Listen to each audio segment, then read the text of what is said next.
di hadapan Tuhan, boleh hadir bersama-sama pada malam hari ini untuk berdoa, untuk mendengarkan suara Tuhan dalam persekutuan doa Rabu pada malam hari ini. Tuhan, kalau sebentar kami akan merenungkan kebenaran firman Tuhan, Tuhan tolong memberikan kami pengertian dan memiliki hati yang mau diajar akan firman Tuhan yang akan kami dengarkan bersama-sama. Tuhan, pakai hamba-Mu yang lemah dan terbatas dalam menyampaikan kebenaran firman Tuhan. Kiranya apapun yang keluar dari mulut bibirnya adalah apa yang ingin Tuhan sampaikan kepada setiap kami yang datang pada persekutuan doa malam hari ini. Tuhan memberkati jalannya khotbah ini dari awal, pertengahan hingga akhirnya. Hanya dalam nama Tuhan Yesus Kristus kami berdoa dan mengucap syukur. Amin. Shalom, selamat malam Bapak Ibu Saudara sekalian. Kita akan merenungkan satu bagian firman Tuhan yang diambil di dalam Ibrani pasal 6, ayatnya yang ke-12, ayatnya ke-19 sampai ayat yang ke-20, mohon maaf. Ibrani pasal 6, ayatnya yang ke-19 sampai ayatnya yang ke-20.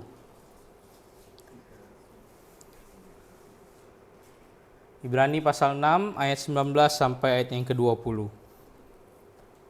Karena hanya 2 ayat, saya mengajak kita untuk membaca kedua ayat ini bersama-sama. Ibrani pasal 6 ayat 19 sampai 20. Sudah ketemu semuanya? Sudah ya? Kita akan membaca bersama-sama Ibrani pasal 6 ayat 19 sampai 20. Demikian firman Tuhan. 1, 2, 3. Pengharapan itu adalah sauh yang kuat dan aman bagi jiwa kita yang telah dilabuhkan sampai ke belakang tabir, di mana Yesus telah masuk sebagai perintis bagi kita ketika ia menurut peraturan Melkisedek menjadi imam besar sampai selama-lamanya. Amin. Sedemikian jauh pembacaan firman Tuhan, Bapak Ibu Saudara sekalian. Di dalam kitab Ibrani, kita akan menemukan banyak sekali pengajaran-pengajaran, doktrin-doktrin yang sangat berkaitan erat dengan Kristus dan dengan perjanjian lama. Meskipun ada perdebatan terkait siapa sih sebenarnya yang nulis kitab ini, tetapi satu hal yang pasti begitu ya, karena saya tidak mau membahas kitab Ibrani secara keseluruhan, secara garis besarnya begitu ya, tapi ada satu tujuan penulisan kitab Ibrani yang menjadi tujuan penulisan kitab ini, yaitu untuk menguatkan orang-orang percaya yang orang-orang Kristen Yahudi yang waktu itu mengalami tekanan dari orang-orang di sekitar mereka yang mengalami gencatan, penganiayaan, persekusi, dan lain-lain sebagainya. Tulisan kitab Ibrani ini mau menunjukkan bahwa Yesus adalah penggenapan dari segala sesuatu di dalam perjanjian lama. Jadi pada waktu itu orang-orang Kristen Yahudi yang percaya pada Yesus pada waktu itu mengalami persekusi dan mereka berpikir untuk kembali kepada keagamaan Yahudi mereka yang sebelumnya begitu.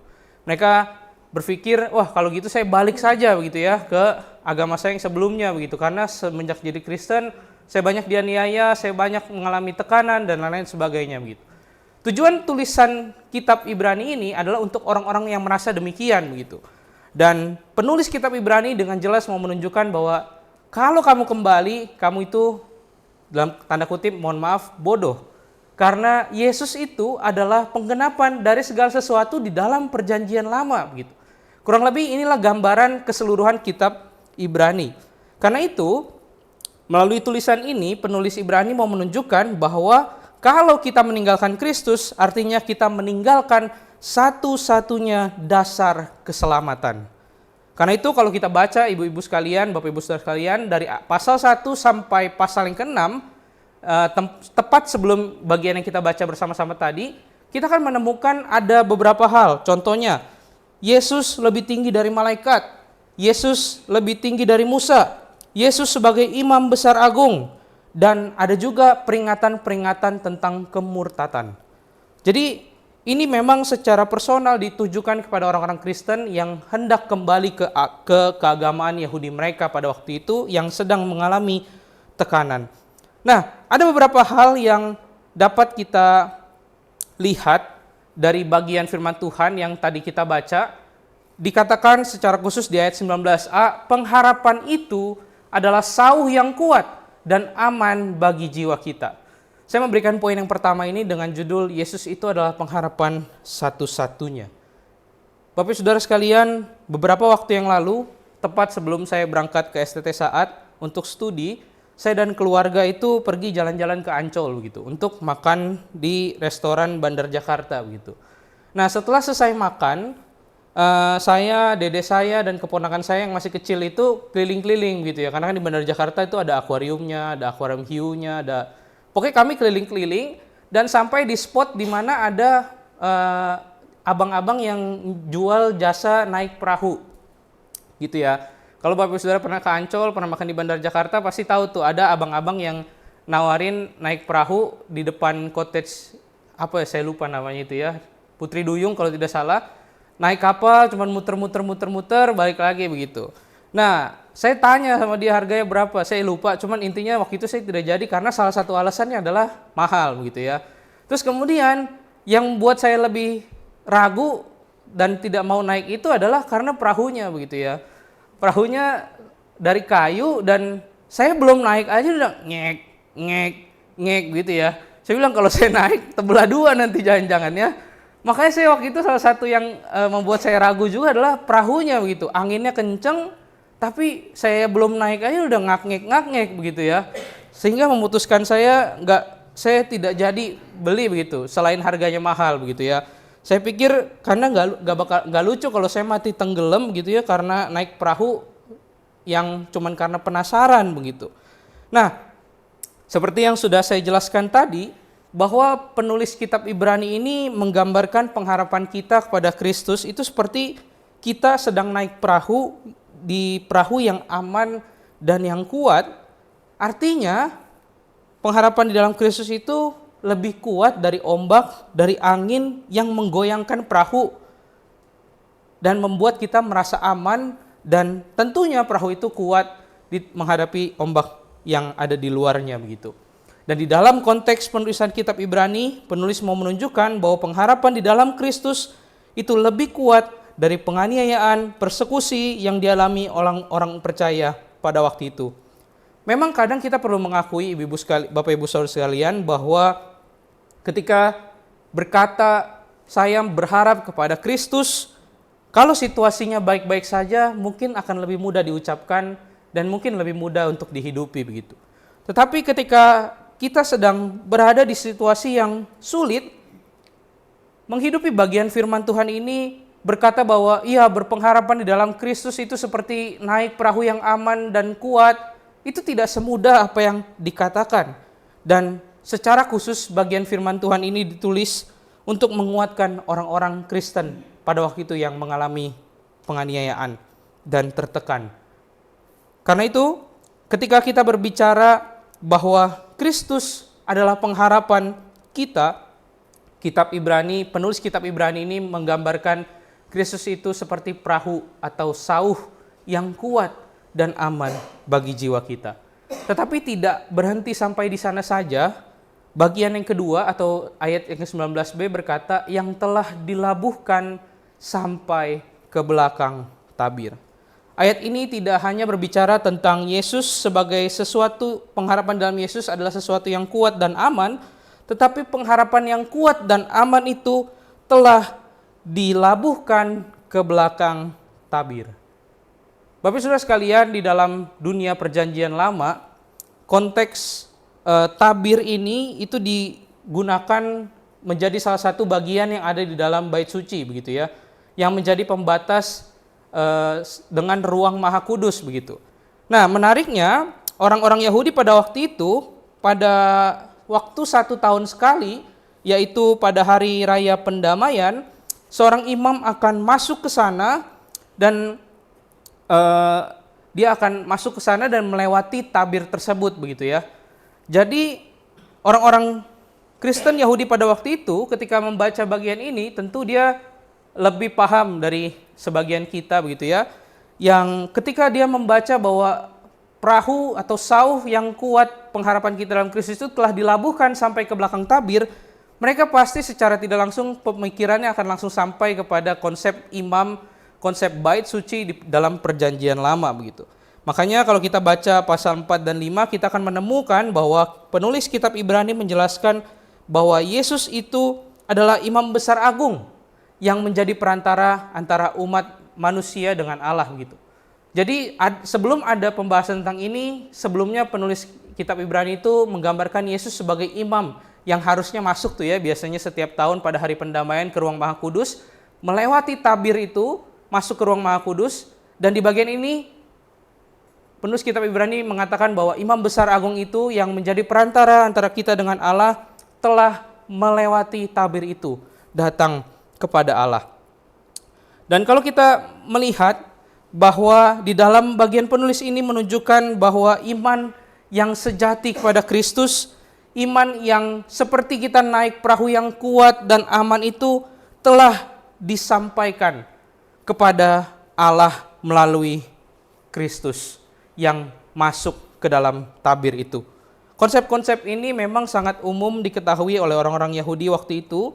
Namun sebagai orang percaya yang hidup masa kini, kita bisa melihat hal ini dari sisi Yesus yang menjadi wali kita atau wakil kita untuk menghadap Allah.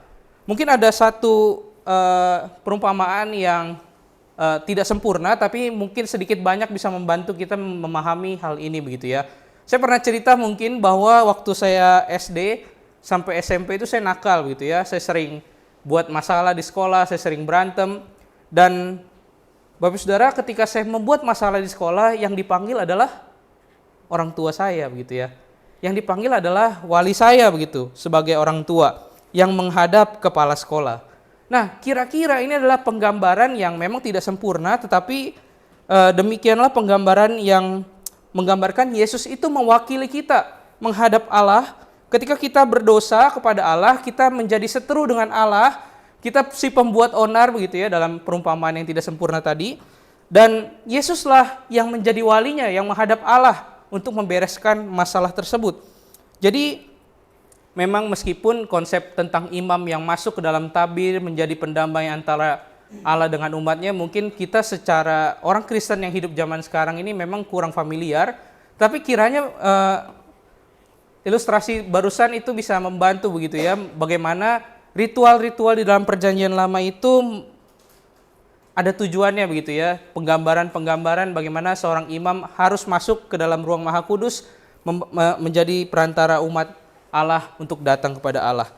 Sebagai orang percaya yang hidup di masa kini, yang mungkin tidak begitu familiar dengan ritual-ritual ini, tetapi jangan kita langsung tiba-tiba, wah saya nggak ngerti dah, udah diemin aja begitu, atau lewatin saja begitu.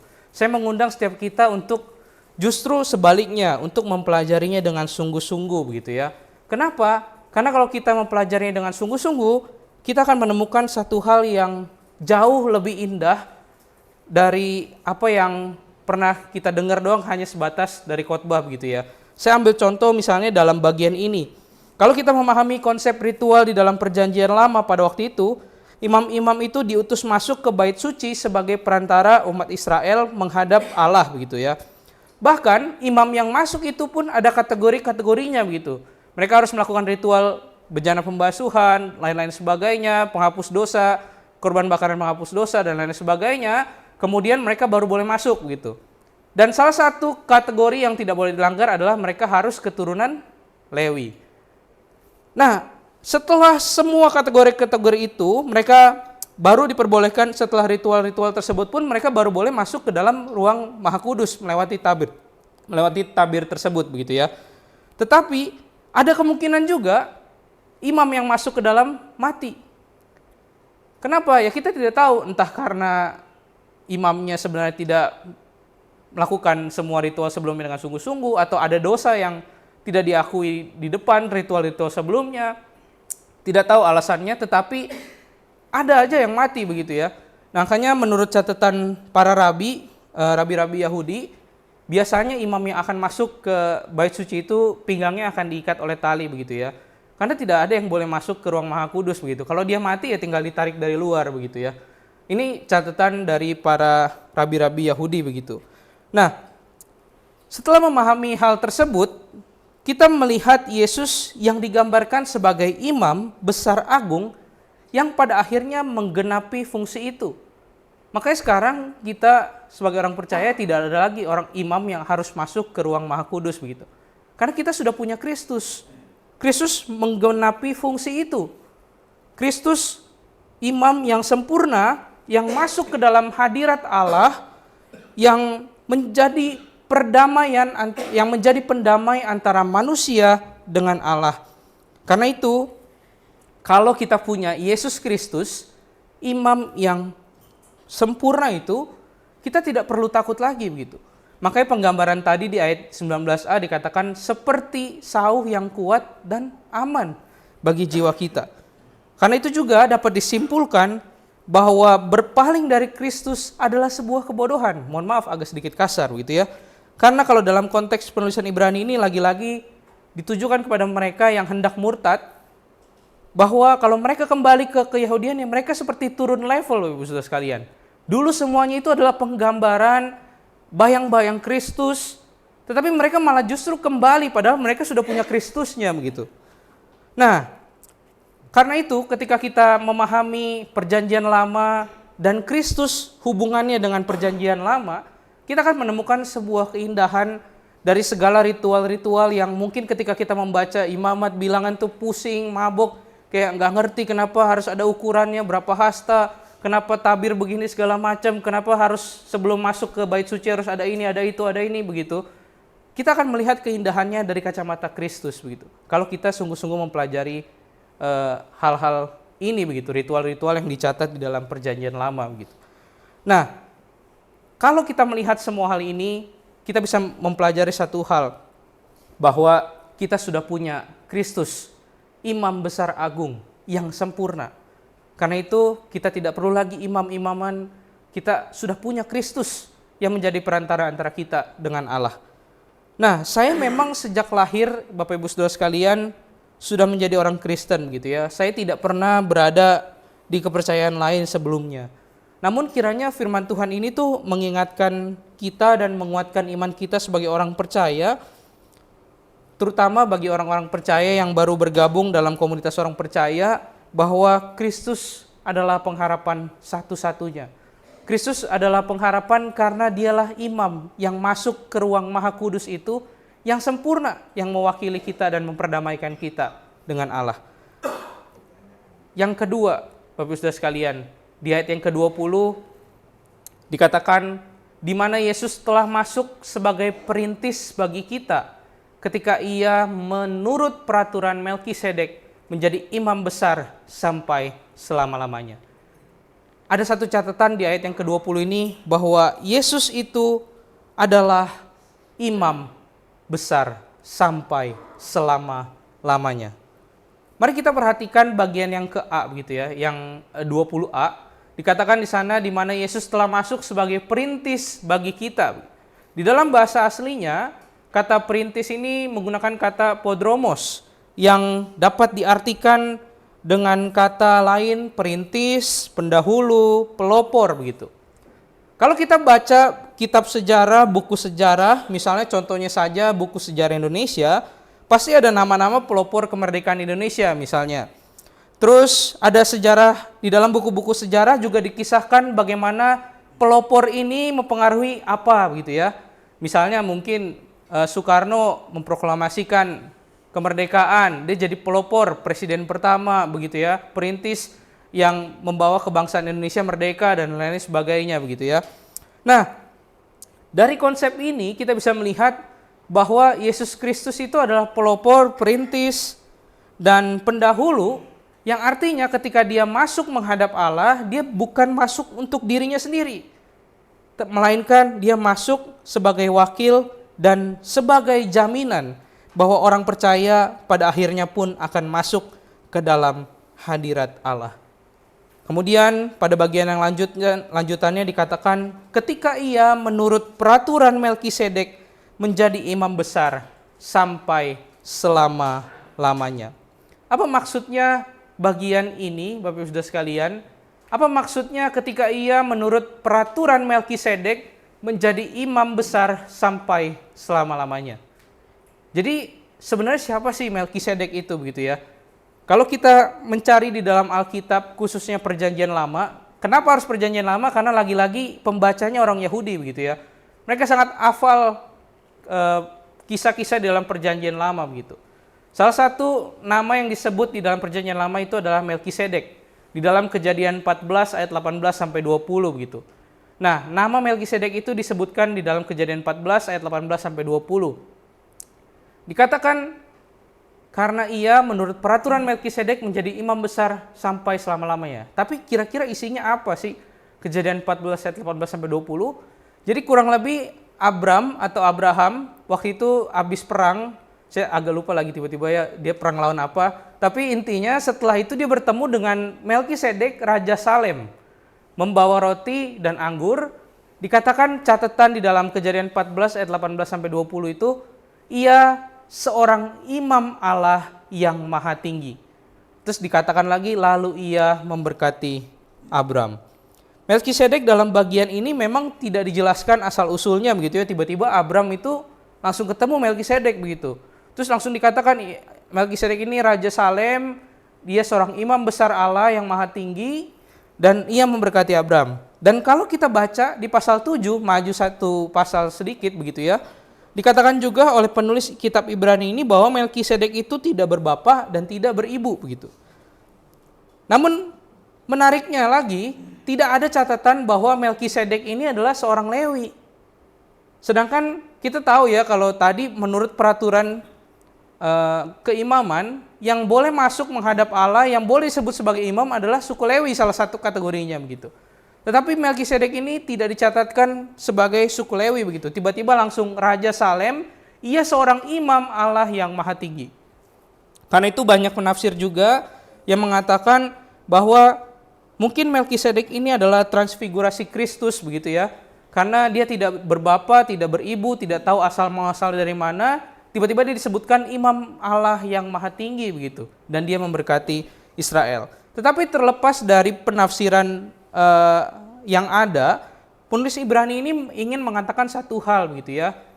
Bahwa ketika berbicara peraturan Melkisedek gitu ya, ia atau Yesus Kristus menjadi imam besar agung selama-lamanya menurut peraturan Melkisedek, yakni Yesus meskipun dia bukan suku Lewi, dia tetap bisa imam karena ada satu di dalam Perjanjian Lama yang dicatat dia bukan suku Lewi tapi imam, yaitu Melkisedek begitu.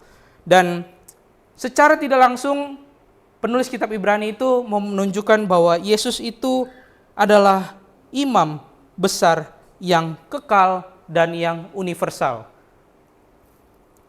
Beberapa waktu yang lalu ketika mempersiapkan bagian firman Tuhan ini, ketika minggu kemarin diberitakan gitu ya, saya baca-baca buku tentang ini. Karena saya udah tahu kalau kitab Ibrani saya harus buka lebih banyak buku, karena isinya doktrin semua begitu ya. Jadi mohon maaf kalau khotbah malam ini agak sedikit berat begitu ya. Karena kalau kita baca kitab Ibrani memang isinya doktrin-doktrin semua Bapak Saudara sekalian. Dari Perjanjian Lama dihubungkan dengan Kristus begitu ya. Jadi ketika saya tahu, wah ayatnya Ibrani gitu, saya langsung buru-buru baca-baca tuh ya malam-malam. Baca 1-2 buku tentang Ibrani begitu. Terus kemudian ketika membaca tentang Melkisedek ini, saya teringat bahwa ketika saya menulis skripsi, saya membaca satu biografi dari penulis terkenal bernama Timothy Keller begitu. Dia sudah almarhum, tapi dia cukup menulis banyak buku dan salah satu penulis luar negeri yang memberkati saya waktu saya umur remaja begitu ya, waktu saya SMP, SMA begitu. Karena banyak buku-buku devosi yang disuruh baca sama pembina gereja saya begitu. Nah, dalam salah satu kisah biografi tersebut dikatakan bahwa ibu dari Timothy Keller ini yang beragama Katolik mengalami keraguan karena di dalam imannya, maksudnya iman Katolik, ketika ia hendak berdoa kepada Yesus, dia seperti dalam tanda kutip tidak bisa berdoa langsung kepada Yesus begitu. Karena harus melalui perantara santo-santo begitu ya. Nah kemudian sedangkan di dalam iman Kristen juga dikatakan Yesus itu perantara antara manusia dengan Allah begitu. Jadi ini membuat keraguan iman yang dialami oleh ibu dari Timothy Keller ini begitu di dalam buku biografi ini. Nah dari sini saya mengingat bagaimana Yesus itu adalah imam besar agung selama-lamanya. Artinya memang tidak perlu ada perantara-perantara lainnya begitu. Termasuk di dalam hal ini, ketika kita hendak datang berdoa kepada imam, kita tidak boleh berpikir bahwa saya perlu perantara lagi untuk berbicara kepada dia begitu. Sedangkan tugas imam saja di dalam perjanjian lama, dia sudah menjadi perantara bagi umatnya begitu. Bagaimana mungkin ketika imam sebagai perantara antara umatnya dengan Allah, kita mau bicara sama imam pun harus ada perantara lagi begitu. Nah, sebagai orang percaya ini adalah sebuah privilege atau sebuah anugerah yang luar biasa, bahwa dikatakan kita sebagai orang percaya itu punya Yesus Kristus, perantara antara Allah dengan manusia. Perantara yang menjadi penengah antara kita dengan Allah selama-lamanya dikatakan. Bukan seperti imam-imam di dalam perjanjian lama yang bersifat sementara atau terbatas. Bukan seperti imam-imam dalam perjanjian lama yang tidak kokoh, hanya bersifat penggambaran dari bayang-bayang Kristus yang pada nantinya akan sempurna. Kristus itulah yang sempurna, imam yang sempurna yang menjadi perantara antara kita dengan Allah. Tulisan ini dituliskan kepada orang-orang Kristen yang mengalami tekanan. Mereka mengalami goyah iman karena mengalami tekanan. Mereka merasa, saya kayaknya lebih baik kembali ke agama saya yang sebelumnya begitu. Tetapi secara tidak langsung, meskipun tulisan ini berisi doktrin-doktrin yang berat, firman Tuhan ini, tulisan ini ditujukan kepada mereka untuk memberikan mereka penguatan, pemikiran bahwa Kristus yang mereka terima itu lebih berharga dari segala ritual-ritual, dari segala penggambaran-penggambaran yang dihidupi di dalam keyahudian yang lama. Sebagai orang percaya, mungkin apalagi yang kita tinggal di Jakarta, kita tidak begitu merasakan tekanan sehingga kita merasa, kayaknya saya nggak jadi Kristen dah begitu karena saya mengalami tekanan yang luar biasa begitu ya. Ya mungkin ada tekanan-tekanan tertentu, tetapi mungkin tidak seberat di beberapa daerah lainnya begitu. Misalnya saya punya satu teman di STT Saat, dia pernah bercerita, jadi papanya adalah misionaris yang ke daerah Sulawesi begitu ya. Mereka satu keluarga pernah diam-diam malam-malam pergi kabur begitu ya. Karena orang-orang Kristen yang sudah berhasil diinjili sama papanya itu sudah mati dan rumahnya dibakar begitu. Mereka kabur diam-diam pada malam-malam, satu keluarga begitu. Waktu itu ketika saya mendengar cerita mereka, kepikiran saya,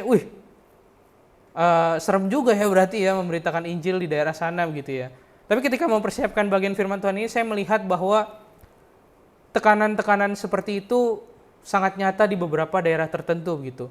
Bahkan di beberapa berita pun kita menemukan bahwa sebagai orang percaya yang hendak beribadah aja banyak penutupan-penutupan gereja, banyak demo dan lain sebagainya karena ada pembangunan gereja dan lain sebagainya. Penderitaan-penderitaan itu ada di tengah-tengah kita. Dan bagi kita yang tinggal di daerah Jakarta, mungkin yang cenderung aman, yang cenderung tidak sevulgar itu penderitaan dan tekanan dari orang-orang di luar sana, mungkin kita juga punya tekanan-tekanan lain yang mungkin berupa ekonomi, mungkin berupa sakit penyakit yang seringkali menggoyahkan iman kita. Karena itu kiranya firman Tuhan hari ini bukan hanya mengingatkan kita bahwa kita harusnya bersyukur punya Kristus, tetapi firman Tuhan ini kiranya juga boleh mengingatkan kita dan menguatkan kita di tengah segala tekanan yang kita alami. Kiranya firman Tuhan hari ini juga kembali mengingatkan kita bahwa ketika kita menaruh pengharapan kepada Kristus, Imam Besar Agung yang sempurna itu, kita seperti orang-orang yang dibawa naik ke dalam kapal yang aman dan yang kuat itu.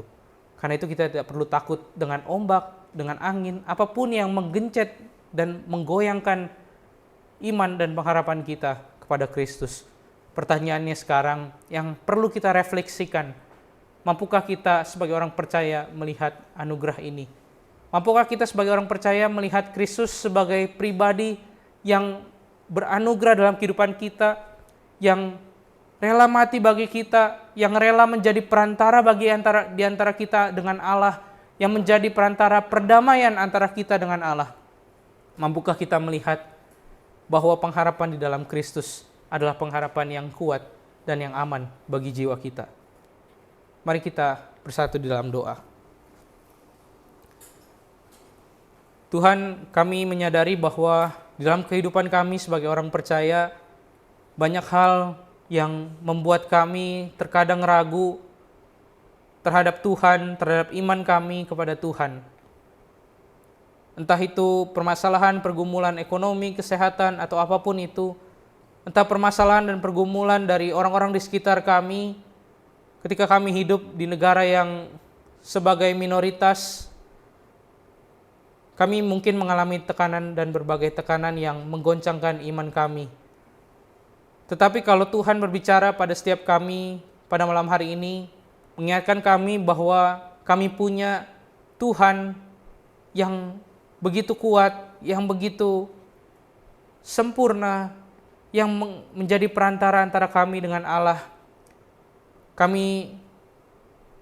Tuhan berikan kekuatan supaya kami boleh terus-menerus ingat bahwa kami memegang pengharapan kami, menaruh pengharapan kami kepada Yesus Kristus yang kuat dan aman bagi jiwa kami. Tuhan memberkati kami dalam kehidupan kami, Tuhan menolong kami, Tuhan terus-menerus kuatkan iman kami melalui saudara-saudara kami, melalui teman-teman seiman kami, melalui hamba-hamba Tuhan di tempat ini. Tuhan menguatkan iman setiap kami. Hanya dalam nama Tuhan Yesus Kristus kami berdoa dan mengucap syukur. Amin.